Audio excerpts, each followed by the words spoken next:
Hello students, this is Nandan Singh. I welcome all of you to my YouTube channel Oasis Classes. In last few lectures you have studied few chapters of your book Rainbow Part 2. Many of you told me and suggested me, sir, please start the grammar as well. Today we are going to study the second chapter of your grammar section, subject verb agreement.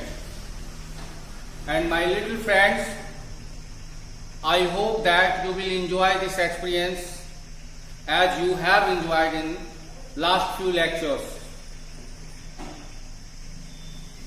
You have already studied tense, and today you are going to start the subject verb agreement. Many of the students ask me, sir, are these chapters only related to BSEB, CBSE, JAC, etc., etc.? Let me tell you, my friends, this is not only for BSEB. This is not only for particular person or particular class. As you would have heard me saying that the grammar is always universal. This is equally fruitful for each and every student. So today's class, which you are going to understand, is equally important for the students of class 11, for class 10, for those aspirants who are trying to clear their SSC competitions, banking competitions. This chapter is going to be very, very important for those students as well. So what you have to do, you have to make sure that you are listening to me very carefully, very attentively.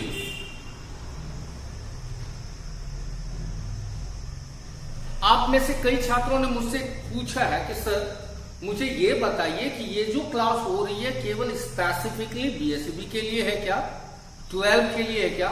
मैंने कई बार class में भी आपको समझाया कि grammar कोई specific नहीं है. हाँ, ये बात सही है कि ये बीएसईबी का सिलेबस सेक्शन है, लेकिन as far as knowledge is concern, जहां तक आपके ज्ञान की बात है, तो इसको आप एक सीमित परिधि में नहीं बांध सकते कि ये केवल 12 वाले के लिए है, ये केवल 11th वालों के लिए है. ऐसा कुछ नहीं है.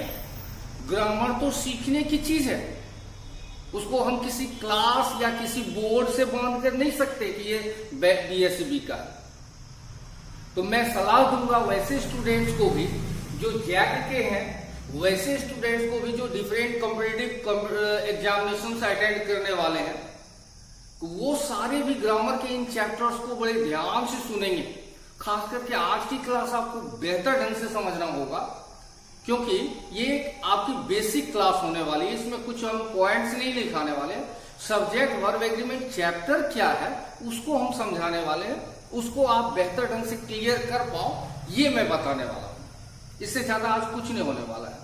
हाँ, आपको बड़े ध्यान से क्लास को समझना है, ताकि आने वाले जो लेक्चर्स होंगे जहां से हम लोग पॉइंट्स क्लियर करना शुरू करेंगे, वो आपके जेहन में बैठ जाए, समझ में आए. हाँ, ये तो इंट्रो क्लास में हमने, इंट्रोडक्शन क्लास में हमने सुना ही, और ये समझ गया कि ये सब्जेक्ट होता है, ये वर्ब होती है, और ऐसे ऐसे ढंग से ये सेटअप किया जा रहा है. इसलिए हमेशा अनिवार्य होता है आपको पहली क्लास को सुनना, समझना, गौर से देखना. तो चलिए आज हम लोग शुरू करते हैं सब्जेक्ट वर्ब एग्रीमेंट को. तो जैसा कि आप नाम से ही सुनते हो, जैसा कि आपको इसके नाम से ही लगता है कि इसका नाम क्या है, सब्जेक्ट वर्ब एग्रीमेंट, यानी सब्जेक्ट के साथ वर्ब की एग्रीमेंट. एग्रीमेंट को हिंदी में क्या कहते हैं, सहमति. यानी किस तरह का सब्जेक्ट है और उसके साथ कैसी क्रिया लगनी चाहिए, ये ज्ञान होना आपको बहुत ज्यादा जरूरी है. और लाइफ में भी जब तक एक दूसरे की एग्रीमेंट नहीं हो सहमति नहीं हो, सामंजस्य नहीं हो, तो फिर लाइफ को मूव करना मुश्किल हो जाता है। सपोज करो कि रथ के दो पहिए हैं, अगर एक पहिया तेज गति से चले और एक पहिया जाम हो जाए तो निश्चित रूप से उस रथ का चलना मुश्किल है, बल्कि एक्सीडेंट हो जाएगा। यानी दोनों पहिए समानांतर रूप से एक साथ चलते रहे, एक गति से चलते रहे, एक फ्लो में चलते रहे, तो वो रथ भी बहुत अच्छे ढंग से चलता है। लाइफ में हर जगह आपको कोऑर्डिनेशन देखने को मिलता है। आप कहोगे कि मैं खूब ठूस लेता हूं, भरपेट अनाज खा लेता हूं, और सो जाता हूं, मस्त रहता हूं, लेकिन मुझे क्या चाहिए? फिट बॉडी चाहिए। Will it be possible? No, never. If you want to have a fit body, you will have to maintain a balance between the physical exercise and your diet. आपके फिट बॉडी के लिए आपकी exercise अनिवार्य होगी और आपकी diet अनिवार्य होगी। डाइट यानी प्रॉपर खान पान जरूरी होगा, यानी दोनों का एग्रीमेंट, दोनों का सामंजस्य। ठीक उसी तरह जब भी आप कोई वाक्य बनाओगे तो उसमें अनिवार्यता किसकी होगी कि उसकी जो क्रिया है और उसका जो सब्जेक्ट है दोनों मिले। तो कहिएगा कई बार, सर आप दोहरा चुके हैं, दोनों मिले, ये मिले क्या, यही तो नहीं समझ में आ रहा। तो इसको शॉर्ट में मैं बात बता दूं, अगर सब्जेक्ट सिंगुलर है तो क्रिया सिंगुलर होगी, अगर सब्जेक्ट प्लूरल है तो क्रिया प्लूरल होगी। यही है सब्जेक्ट वर्ब एग्रीमेंट। अब आप क्वेश्चन करने वाले, सर आई क्या है? आई तो सिंगुलर है, आई मतलब मैं। तो आई आर गोइंग होगा या आई एम गोइंग होगा? आई वॉज गोइंग होगा या आई वर गोइंग होगा? बिल्कुल सही क्वेश्चन, और इसका जवाब देना अनिवार्य है, मुझे बताना ही पड़ेगा। तो ये जो रूल, मैं फिर से दोहरा रहा हूं उस रूल को कि सिंगुलर सब्जेक्ट के साथ क्रिया क्या होगी? सिंगुलर। प्लूरल सब्जेक्ट के साथ क्रिया क्या होगी? प्लूरल। ये केवल थर्ड पर्सन में अप्लाई होगा, और थर्ड पर्सन तो आप जान रहे हो। थर्ड पर्सन क्या है? आप जानते हो कि पर्सन कितने हैं?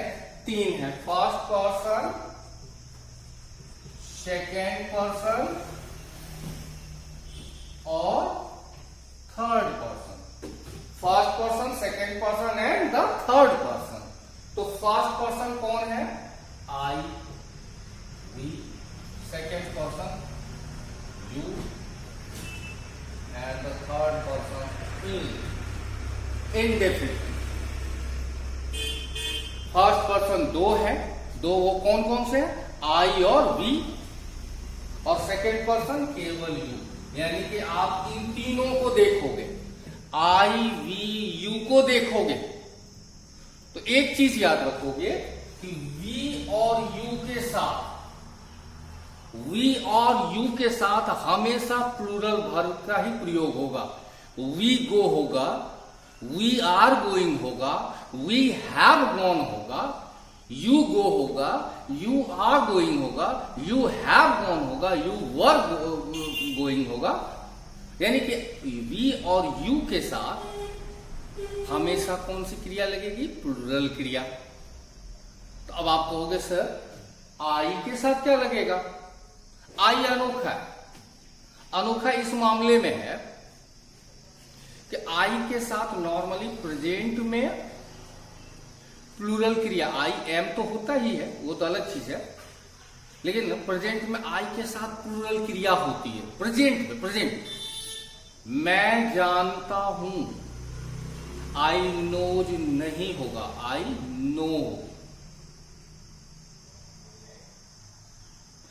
मैंने उसे देखा है, आई हैज सीन हिम नहीं होगा, आई हैव सीन। तो आई अनोखा है, उसका जब प्रेजेंट रूप देखोगे तो उसमें क्रिया किस रूप में रहती है? प्लूरल रूप में। लेकिन आई का जब आप पास्ट रूप देखोगे, पास्ट रूप समझ गए? जैसे आई वर गोइंग नहीं होगा, आई वॉज गोइंग। यानी आई के साथ वर का यूज नहीं होगा, आई के साथ वॉज का यूज। हाँ, वर भी कभी कभी लगता है, लेकिन वो काल्पनिक वाक्यों के लिए, अगर मैं राजा होता, I wish I were a king. काल्पनिक जो ऐसी चीजें जो हकीकत में है नहीं, उसको किस में रखा गया, कल्पना में। वो एक एक्सेप्शनल केस है, वो हम लोग जब इस चैप्टर को आगे पढ़ते जाएंगे तो वो बात भी हम आगे जाकर के करने वाले हैं, ताकि आप बेहतर ढंग से समझो। अगर सबको अभी ही मैं बताने की कोशिश करूं तो पूरी क्लास जो है वो घालमेल हो जाएगी और आपको आपके पल्ले कुछ पढ़ने वाला नहीं है, इसलिए अभी उसको हम लोग साइड कर दें। बस इतना जाने कि आई के प्रेजेंट रूप में हम लोग उसके प्लूरल रूप का प्रयोग करते हैं। किसके प्लूरल रूप का, क्रिया के प्लूरल रूप। I know, I have gone, ये सारी चीज। फिर कई स्टूडेंट्स मुझसे क्वेश्चन करने वाले हैं, सर मुझे तो सबसे बड़ी प्रॉब्लम होती है, मैं ये नहीं समझ पाता हूं कि कौन सा सब्जेक्ट है और कौन सी क्रिया है। तो चलिए हम लोग इसको समझते हैं, क्लास को आप जैसा यहां देख रहे हो कि मैंने यहां साफ बोर्ड पर लिखा, we have to understand what is subject in a sentence. कि हमें ये पहले समझना है कि किसी सेंटेंस का सब्जेक्ट क्या होता है। कैसे हम ये जाने कि यही सेंटेंस का क्या है, सब्जेक्ट है। तो देखते हैं क्या लिखा है, सब्जेक्ट इज समवन और something in a sentence about whom और which something is said। किसी वाक्य का सब्जेक्ट वो होता है जिसके बारे में कुछ कहा जाए, चाहे वो कोई व्यक्ति हो, वस्तु, स्थान, कुछ भी हो, वो सब्जेक्ट होता है जिसके बारे में कुछ। जैसे एग्जाम्पल आप देखिए, Amit is an intelligent boy. Amit एक तेज लड़का, एक होशियार लड़का। तो पूरे वाक्य को हम लोग एक बार फिर से सुने, Amit is an intelligent boy. Amit एक होशियार लड़का है।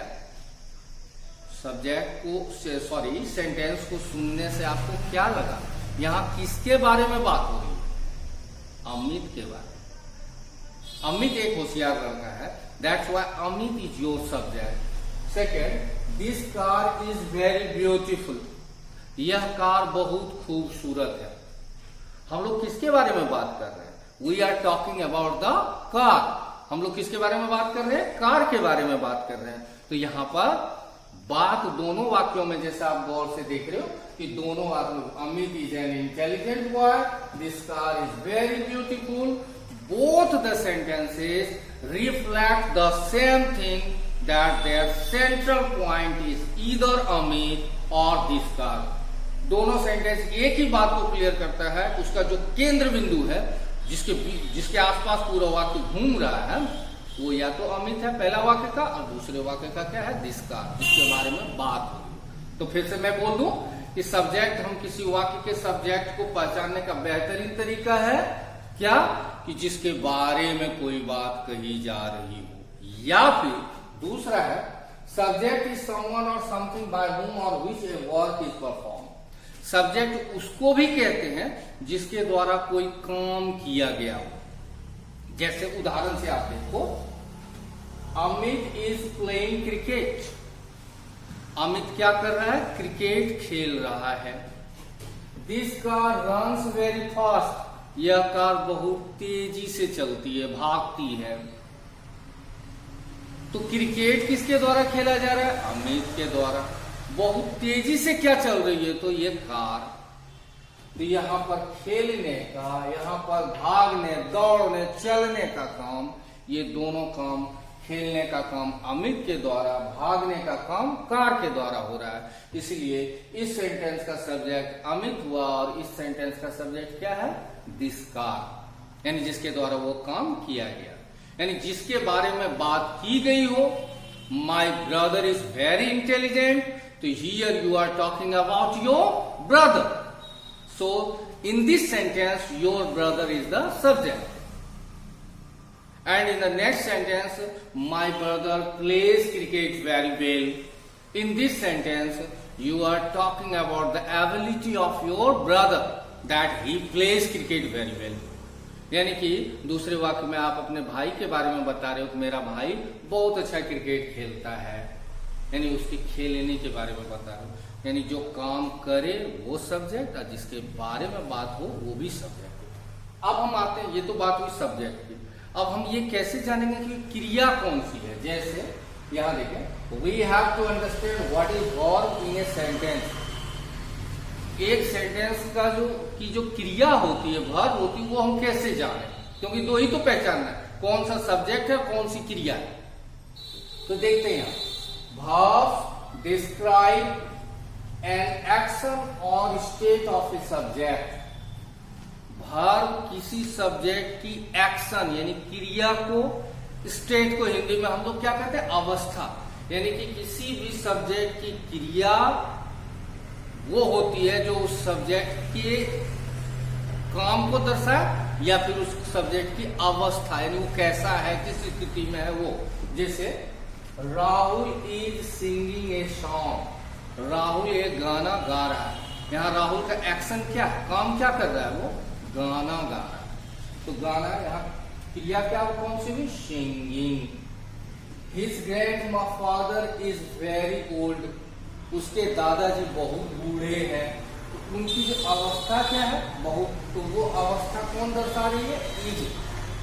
क्योंकि यहां पर आप कब की बात करो, इज यानी अभी है, 20 साल पहले नहीं थे। इज से पता चल रहा है कि उसके दादाजी कब बूढ़े हैं। तो his grand father is very old यानी अभी है। His grand father was very old नहीं। तो यानी इज वॉज ये सब लगा करके, और आप सबको पता है कि क्रियाएं दो तरह की होती हैं, मूल क्रिया, प्रधान क्रिया। जिन जिन नामों से आप उन्हें जानते हो अंग्रेजी में, principal verb, main verb, lexical verb, अलग अलग नामों से हम उनको पहचानते हैं। जैसे रीड, राइट, जिससे एक्शन का पता है यानी काम हो रहा है। जैसे थिंक मतलब सोचना। कहिएगा ये दिखता कहाँ है सर कि यहाँ काम हो रहा है? काम तो वह दौड़ रहा है, कोई तो दिख रहा है, खेल रहा है तो दिख रहा है, लिख रहा है तो दिख रहा है, एक्शन दिख रहा है। सोचना, सोचना में भी कोई काम कर रहा है, वो कौन है? दिमाग काम कर रहा है। तो जिसके द्वारा काम होने का बोध हो, क्रिया है। और क्या? सहायक क्रिया, वो सब प्रधान क्रिया हुआ। रीड, राइट, सिंग, प्ले, थिंक, ये सब प्रधान क्रिया। और एक होती है क्या? सहायक क्रिया, जिसको हम लोग हेल्पिंग वर्ब या ऑक्सिलियरी वर्ब भी कहते हैं। जैसे is, was, were, has, have, had, shall, will, ये सारे हैं। इन सबको हम लोग क्या कहते हैं? Helping verb. तो कभी कभी सेंटेंस में प्रधान क्रिया यानी कि राइट, रीड, प्ले ये सब रहेगी, या फिर केवल हेल्पिंग वर्ब इज, वॉज, वर ये सब रहेगा। यानी कि ये हमें जान लेना है कि किस सब्जेक्ट के साथ हम कौन सी क्रिया लगाने वाले हैं। यही ये चैप्टर आपको समझाएगा। जैसे आज देखते हैं इसका रूल क्या है। अच्छा, एक चीज और यहां आप देख लो, इसको आगे जाकर के बहुत यूज होने वाला है, इसलिए इसको ठीक से पढ़ लीजिएगा, देख लीजिएगा, समझ लीजिएगा। यहां मैंने लिखा है सिंगुलर वर्ब। तो सिंगुलर वर्ब कौन कौन सा है? Is, am, does, defied, has, was. Yes, इतना ही।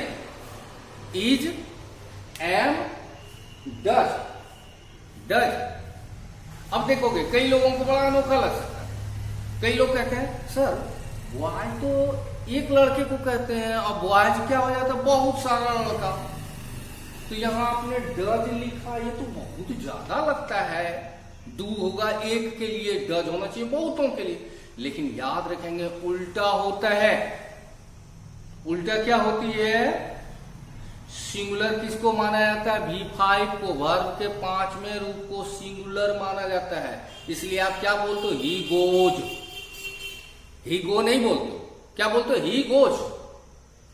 और थोड़ी देर के लिए आगे बढ़ो, दे गोज होगा या दे गो होगा? तो आप क्या बोलोगे? दे गो। तो आपने गौर किया, ही के साथ क्या लगा? गोज, और दे के साथ क्या लगा? गो। यानी जो दे था, दे यानी वे लोग यानी प्लूरल, उसके साथ आपने गो बोला, और ही के साथ आपने क्या बोला? गोज। यानी ये क्लियर है कि ही चूंकि एक आदमी यानी वह, उसके साथ वर्ब का 5वां रूप लगा। दे यानी बहुत सारे लोग यानी वे लोग, उसके साथ वर्ब का पहला रूप लगा। यानी ये क्लियर हो गया कि वर्ब का पहला रूप प्लूरल माना जाता है और वर्ब का 5वां रूप सिंगुलर माना जाता है। उसी तरह डज सिंगुलर होगा, और इधर आप देखोगे डू प्लूरल होगी। V5 सिंगुलर, इधर आप देखोगे V1 प्लूरल, हैज सिंगुलर, इधर आप देखोगे हैव प्लूरल, वाज सिंगुलर और वर प्लूरल। ये आपको दिमाग में बैठा लेना है अच्छे से जमा करके। अब आगे देखते हैं क्या है। यहां आप देखो साफ मैंने लिखा है सिंगुलर सब्जेक्ट के साथ क्या होती है, यहां पॉइंट्स देखेंगे। सिंगुलर सब्जेक्ट के साथ सिंगुलर वर्ब नियम, और मैं बार बार कह रहा हूं कि अपवाद केवल कौन हो जाएगा, first person second person third. हम बार बार किसके बारे में बात कर रहे हैं, थर्ड पर्सन के बारे में, क्योंकि दो ही पर्सन है, फर्स्ट पर्सन सेकेंड पर्सन। आज इसमें सब्जेक्ट की संख्या कितनी है, 3 ही। कौन कौन, आई और वी तो हो गया फर्स्ट पर्सन, और यू क्या हो गया सेकेंड पर्सन। इसके बाद दुनिया में जितनी भी चीजें हैं वो सब क्या है, थर्ड पर्सन है। तो हम लोग यहाँ केवल थर्ड पर्सन, क्योंकि मैंने थोड़ी देर पहले 5-7 मिनट पहले चर्चा की थी, वी और यू के साथ को फिक्स है, हमेशा प्लूरल क्रिया ही लगाना है आपको। रही बात आई का, तो आई के साथ प्रेजेंट में प्लूरल क्रिया और पास्ट में सिंगुलर, यानी वर नहीं होकर के वाज होगा। अब देखते हैं यहाँ क्या लिखा है, सिंगुलर सब्जेक्ट के साथ सिंगुलर वर्ब होती है। यहाँ आप देखो Ram has gone to Patna. अभी थोड़ी देर पहले चार्ट में दिखा रहा था, मैंने आपको कहा था हैज सिंगुलर और हैव प्लूरल। तो राम के साथ आप हैज लगाओगे, हैव नहीं लिख सकते हो। Ram has gone, she knows this matter, she यानी वह, यानी एक लड़की इस बात को जानती है। तो अब आपको हमने थोड़ी देर पहले कहा कि V5 ही सिंगुलर और सी क्या है, एक लड़की है, इसलिए सी के साथ नो ना होकर के क्या होगा, knows, she knows this matter. Rule दूसरा देखते हैं, प्लूरल सब्जेक्ट के साथ प्लूरल क्रिया होती है। जैसे they have gone to Patna, यहाँ देखिए Ram has gone to Patna, लेकिन यहाँ जैसे ही दे आया तो दे के साथ आपने क्या लगा, have, they have gone to Patna. They मतलब वे लोग कहाँ गए हैं, पटना गए हैं, तो दे के साथ आप हैज नहीं लगा करके क्या लगाओगे, हैव। ठीक उसी तरह सी एंड हर मदर। अब आदमी कितने रहे, यहाँ सी थी, अब यहाँ कितने आ गए, सी एंड हर मदर, वह और उसकी माँ। नो दिस मैटर, यहाँ देखें नोज नहीं है, क्योंकि अब आपका सब्जेक्ट सिंगुलर नहीं रहा, यहाँ सिंगुलर सब्जेक्ट था, यहाँ सब्जेक्ट क्या होगा, प्लूरल। प्लूरल समझते हैं, एक से ज्यादा। कौन कौन, वह और उसकी माँ। तो जैसे ही सब्जेक्ट प्लूरल हुआ तो उसकी क्रिया भी क्या हो गई, प्लूरल हो गई, नो। तो ये नियम है कि सिंगुलर सब्जेक्ट के साथ सिंगुलर क्रिया, प्लूरल सब्जेक्ट के साथ प्लूरल क्रिया। लेकिन मैं हमेशा ये बात कहता हूं, it is not necessarily true that 2 and 2 is always 4. Sometimes it becomes 5 in the case of subject verb agreement. Subject verb agreement में हमेशा 2 जोड़ 2 4 नहीं होने वाले हैं, कभी कभी ये 5 भी हो जाएगा। यानी एक मुहावरा, यानी जो चीज दिख रहा है वही हो, कोई जरूरी नहीं है, कभी कभी अपवाद भी होगा। अब जैसे यहां देखिए bread and butter, bread and butter, रोटी और मक्खन। कितनी चीजें, एक की 2, आपका जवाब होगा 2, एक रोटी और एक मक्खन, यानी सिंगुलर की प्लूरल, आपका जवाब होगा प्लूरल, क्योंकि हम यहाँ एक के बारे में नहीं बोल रहे हैं, हम यहाँ कितने बारे में बोल रहे हैं, 2 के बारे में। लेकिन आप यहाँ देखोगे मैंने किसका यूज किया है, bread and butter are my favourite food नहीं, bread and butter is my favourite food. ठीक उसी तरह स्लो एंड स्पीडी। अब यहां देखोगे विंस द रेस, स्लो धीमा, एंड स्पीडी, स्पीडी मतलब होता है लगातार, यानी जो चलता ही रहे। वही कछुआ खरा वाले कछुआ खरा वाली जो कहानी आपने सुना कि कछुआ था तो धीमा लेकिन चलता ही रहा अनवरत, और वही मैच जीत गया था, वही दौड़ जीत गया था, वही वाली चीज है। कहावत है slow and speedy wins the race, race मतलब दौड़ होती है। वैसा व्यक्ति जो धीमा हो लेकिन कैसा हो, लगातार हो, यानी बिना थके अनवरत चलते रहे, ऐसे लोग ही लास्ट में किसी भी प्रतियोगिता को, किसी भी दौड़ को जीतते हैं। लेकिन आपने एक चीज गौर किया होगा ऊपर में भी दो चीजें थी, ब्रेड एंड बटर प्लूरल हो गया। यहाँ भी स्लो एंड स्पीडी, ये भी दो चीजों के बारे में, स्लो एंड स्पीडी ये भी। लेकिन दोनों के सब्जेक्ट, दोनों सेंटेंस में सब्जेक्ट तो प्लूरल है, लेकिन उसकी क्रिया प्लूरल नहीं है। यहाँ क्रिया ऊपर में देखो क्या लिखा है, इज, नीचे देखो क्या लिखा है, विंस। और मैं बार बार कह रहा हूं विंस V5, और मैं बार बार जोर देके आपको समझा रहा हूं कि V5 is always singular not plural. तब आप देखो कि यहां सब्जेक्ट प्लूरल लेकिन लगा है इज यानी सिंगुलर क्रिया, यहां सब्जेक्ट प्लूरल लेकिन लगा है विंस यानी V5 यानी सिंगुलर क्रिया। क्वेश्चन तो उठता है कि सर ये तो एकदम उलट पुलट हो गया। अभी तक तो आप समझा रहे हैं कि सब्जेक्ट सिंगुलर हो तो क्रिया सिंगुलर होगी, सब्जेक्ट प्लूरल हो तो क्रिया प्लूरल होगी। यहां तो सब उल्टा पुल्टा, और यहां क्या लिख दिया मैंने, एक्सेप्शन, अपवाद। This is what we have to study in this chapter. This is what we have to understand in this chapter. Believe me, trust me, this chapter is going to be very mesmerizing, very magical as far as your understanding and your knowledge is concerned. This is going to give you ample knowledge. So be connected and try to listen to me, and in upcoming lecture I promise all of you to be upgraded. अगले class में, अगले lecture में शायद इससे बेहतर, बहुत बेहतर चीजों को हमें सीखने का, बड़ी मजेदार चीजें जो कई दफा आपको अचंभित करेगी। ये तो मैं सोच रहा था ये होगा और हो गया ये। तो आने वाला जो लेक्चर्स, 2-3 लेक्चर जिसमें ये सब्जेक्ट वर्ब एग्रीमेंट होने वाला है, वो बड़ा इंपॉर्टेंट होने वाला है। I hope that you would have enjoyed the lecture. अगले क्लास के लिए एकदम रेडी रहिए। चैनल को सब्सक्राइब कीजिए, मैं बार बार कह रहा हूं, चैनल को सब्सक्राइब कीजिए, डिस्क्रिप्शन में जाइए, बेल आइकन को दबाइए और अपने कमेंट्स को कमेंट सेक्शन में जाकर के जरूर बताइए। Thanks all of you.